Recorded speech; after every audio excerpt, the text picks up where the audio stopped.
afternoon, I'm Raylene Ramsey. This is your afternoon news fix for Thursday, the 20th of June.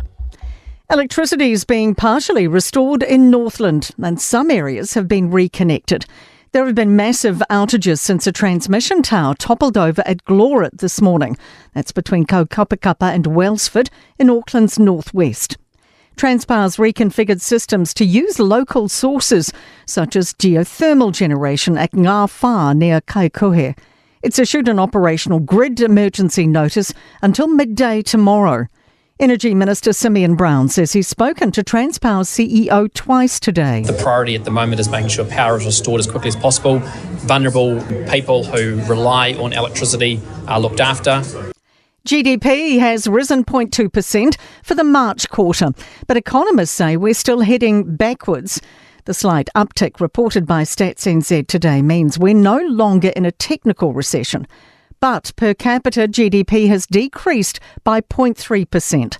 Economist at Bagri Economics, Cameron Bagri, says the last 6 quarters haven't been great either. We're treading water. We haven't been going anywhere for a while, and this is just paying the piper. You got a tenants when you got a lot of inflation.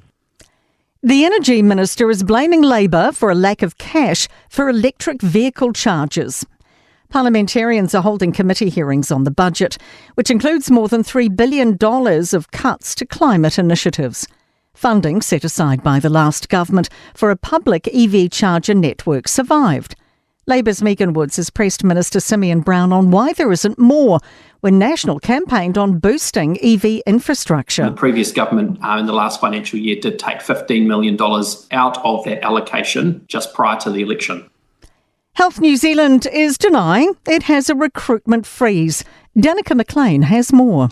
The nurses' organisations claimed Health New Zealand is freezing employing graduate nurses to manage budgets. It suggests mid-year intakes will be paused other than those recruited externally. And one person who was in the recruitment phase claims her application to be a mental health nurse was thrown out. Health New Zealand says there's no hiring freeze and it's changing processes so jobs are approved regionally rather than nationally. A man who abandoned a baby on the roadside has admitted stealing the car the infant was in, but denies a charge of abduction because he didn't know it was there. Michael Jai White was caught on CCTV putting the baby on a grassy area after taking the car from a dairy in Taranaki's Waitara last month.